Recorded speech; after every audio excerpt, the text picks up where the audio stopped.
Hello hello my dear students. तो vector का next class topic देखते हैं। My name is Harish Mehta, maths faculty. ध्यान से सुनना, समझने की चीज़ है। ये 3D विजुअलाइजेशन है, इसलिए ध्यान से सुनना, ठीक है। तो हम जो नेक्स्ट है आपका वेक्टर एडिशन, और वेक्टर एडिशन में हम ऐड कैसे करेंगे ज्योमेट्रिकली हम समझाने की कोशिश करेंगे आपको, ठीक है। इसमें ट्रायंगल लॉ है, पैरेललोग्राम है, बट एक ही है दोनों, कोई ज़्यादा अंतर नहीं है। अगर आपको कंसेप्ट समझ में आ जाएगा तो फिर प्रॉब्लम नहीं आएगी। तो कंसेप्ट हम समझने से पहले आप ये बात समझ लेते हैं सबसे पहले, वेक्टर एडिशन करने से पहले, कि किसी भी वेक्टर का अगर एंगल पता करना हो, एंगल कि दो वेक्टर के बीच में एंगल क्या होगा, और वेक्टर में अगर कोई दो वेक्टर है उसका एंगल वेरी करेगा, वो जीरो से क्लोज, जीरो से पाई, ठीक है, वहीं तक वेरी करेगा। ऐसा नहीं कि 2 पाई 3 पाई, ऐसा नहीं, सिर्फ जीरो से पाई, ठीक है। वो आपको समझ में आएगा अभी। और हम कैसे पता करेंगे, तो to find the angle between, to find the angle between A vector and B vector, मैं सपोज ले लिया। अब ध्यान से सुनना, आपको मैंने बताया था आपको कि फर्स्ट केस लिया कि अगर ये वेक्टर है ए और ये वेक्टर है, सॉरी, ये वेक्टर है आपका बी, तो ए वेक्टर बी वेक्टर, क्या ये एंगल होगा? नहीं। तो आप अगर लिखना चाहो तो लिख सकते हो कि दो वेक्टर के बीच में एंगल तभी होगा जब इनिशियल पॉइंट दोनों का सेम पोजीशन पे हो, एक ही जगह पे हो, या दोनों का फाइनल पॉइंट एक ही जगह पर हो। इसका इनिशियल ये है और इसका फाइनल ये है। मान लो ये थीटा है, तो ये थीटा एंगल नहीं हुआ। Theta is not angle between A vector and B vector. Angle आपका ये हो जाएगा, इसको आगे हम स्लाइड कर देंगे, और स्लाइड करने के बाद जो ये बचेगा पाई माइनस थीटा। तो angle between A vector and B vector जो होगा तब पाई माइनस थीटा होगा। इस केस में देखते हैं, इस केस में अगर आपका ये है और आपका ये है, तो इसका टर्मिनल ये है और इसका टर्मिनल ये है, दोनों का इनिशियल सेम है। अगर हमने इसको थीटा दिया है तो इसका एंगल जो हो जाएगा वो थीटा ही होगा, ठीक है। इसका जो एंगल होगा वो थीटा ही होगा ई वेक्टर और बी वेक्टर के बीच में, ठीक है। और अगर आपने ऐसा बना दिया, ये बी वेक्टर और ये आपका ए वेक्टर, ठीक है। नाउ द पॉइंटर इज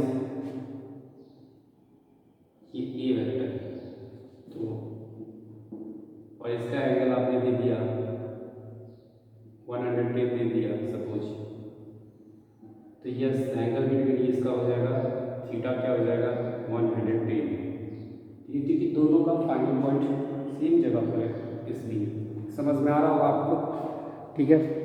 तो आगे चलते हैं, लिखो आप, आगे देखते हैं कि क्या है।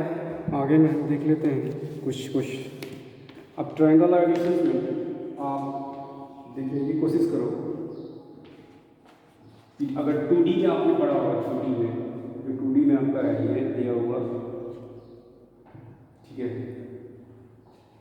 2D में आप ऐसे देख सकते हैं, एक ट्रायंगल है, ठीक है। अगर ट्रायंगल कंप्लीट बन रहा है, कोई ये ए वेक्टर दे दिया मैंने, ये बी वेक्टर, तो अगर पूरा लूप सेम साइड में जा रहा है, ऐसे सेम साइड में सी वेक्टर, तो suppose A vector plus B vector C vector is equals to 0 vector, ठीक है। ये आप सेम लूप में है, तो अगर लूप को हम थोड़ा डिस्टर्ब करते हैं और देखते हैं, ये ए वेक्टर, पॉइंटर बहुत इंपॉर्टेंट है, बी वेक्टर और ये आपका सी वेक्टर। इस बार हमें उल्टा इसको दिया, तो किसी एक पॉइंट से आप चलो, किसी एक पॉइंट से आप चलो, यहाँ से चलते हैं, तो जिधर जा रहे हैं और पॉइंटर का उधर ही है डायरेक्शन, तो पॉजिटिव लेंगे।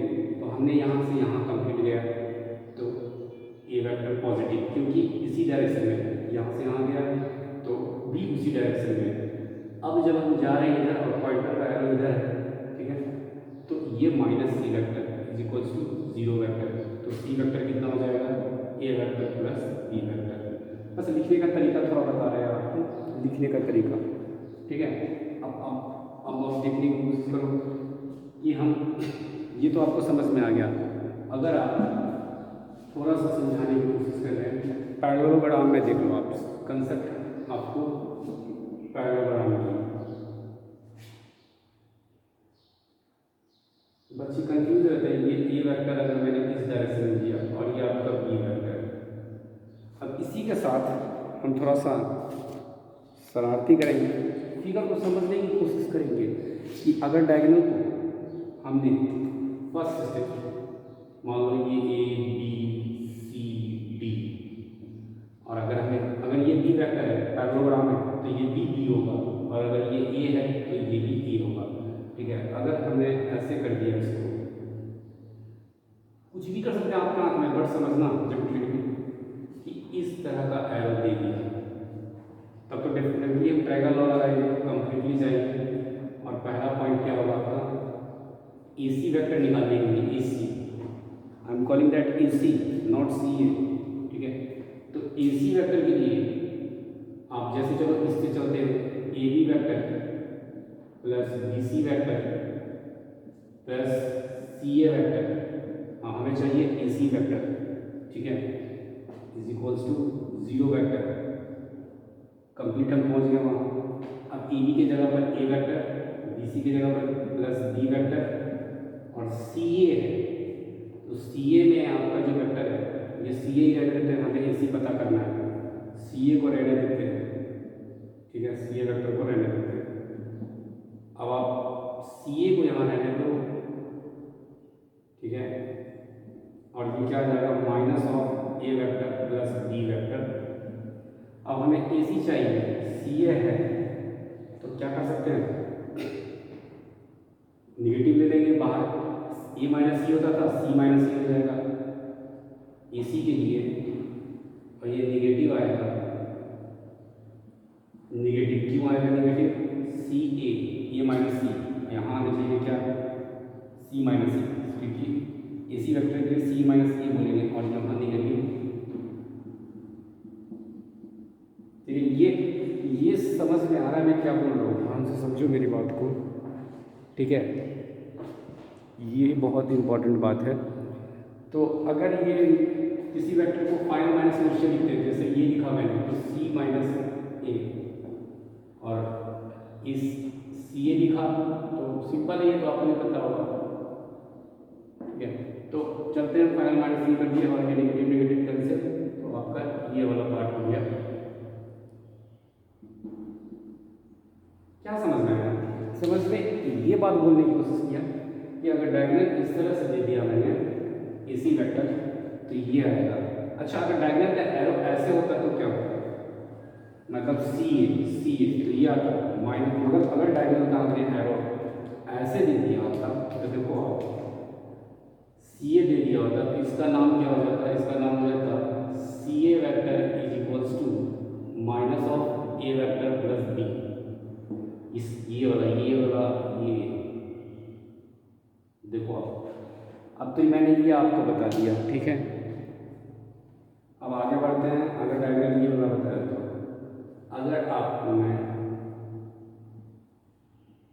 इस तरह का एरो मैंने बताने की कोशिश किया, अभी ये रेड वाला जो मैंने बताया है आपको कि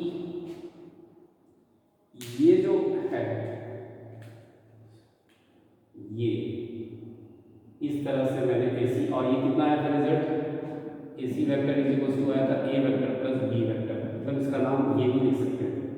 अब इसी पैरेललोग्राम में एक और डायग्राम होगा BD, और ये मैंने ऐसे एरो दिया BD को लिख दिया। अच्छा, BD वेक्टर मैं बोल रहा हूँ, मैं BB नहीं बोल रहा हूँ, ठीक है, ये इंपॉर्टेंट बात है।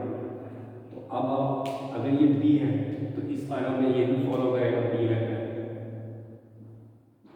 आप ट्रायंगल लगाएंगे तो देखते हैं कि क्या होता है। ट्रायंगल लगाएंगे तो सिंपल है, देखा कि आपको ये ट्रायंगल लगाओ, इसमें लगाओ ABD में, in triangle ABD, in triangle ABD। अब हम यूज़ करने जा रहे हैं, यहाँ से चलना चालू कर रहे हैं और थोड़ी इस तरफ जा रहे हैं और लास्ट में हमें BD चाहिए। तो ठीक है, तो हम समझने की कोशिश करते हैं कि AB मतलब A वेक्टर मैं डायरेक्टली लिख रहा हूँ, BD ये तो चाहिए ही मुझे। अच्छा, जा भी रहा उसी डायरेक्शन में है भी BD, और इधर जब आ रहे हैं तो जो पॉइंटर है आपका वो उल्टा डायरेक्शन में पड़ जा रहा है और जहाँ हम किसी और डायरेक्शन में रखें तो ये हो जाएगा -B। तो कितना आ जाएगा 0 वेक्टर। तो ये BD जो आया आपका BD वेक्टर वो आ गया आपका, ये इधर आ जाएगा, ये इधर आ जाएगा, तो कितना आएगा B - A वेक्टर।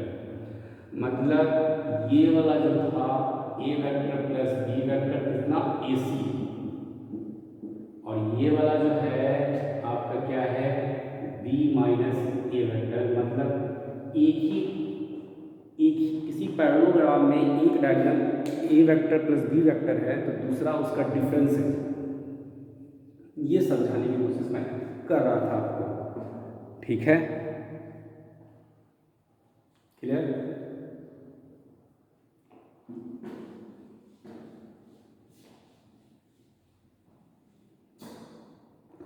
किसी पैरेललोग्राम में अगर डायगोनल्स दो होंगे ही होंगे और उस दोनों में आपका जो एक डायगोनल अगर A vector plus B vector है तो दूसरा diagonal B vector minus A vector होगा, ठीक है। ये बताने के आपको, और आपको पॉइंटर का समझ में आया, आप उसको जितना चाहो जिधर से घुमाओ, और नाम इम्पॉर्टेंट है, BD बोले कि DB बोले, ये इम्पॉर्टेंट बात है। अब सिंपल सा है, ये लिखना है तो लिख लो, आप ऐसे भी लिख सकते हो ब्रैकेट में, जल्दी जल्दी लिखवा रहा हूँ। नोट में क्या है, A vector plus B vector को आप B vector plus A vector बोल सकते हैं। दूसरा क्या है, इसको आप ऐसे भी कर सकते हैं, B vector plus C vector, nothing but A vector plus B vector.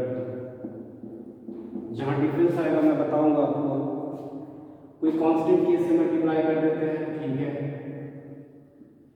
ये भी चलेगा, इसमें कोई ज़्यादा रॉकेट साइंस नहीं है। K वेक्टर को A vector plus B vector से ऐसे करते हैं, ये भी प्रॉपर्टी है, ये भी प्रॉपर्टी है, ठीक है। K वेक्टर, अच्छा ऐसे आ सकते हैं तो ऐसे भी आप जा सकते हैं, ठीक है, बिल्कुल समझ में आ रहा होगा आपको।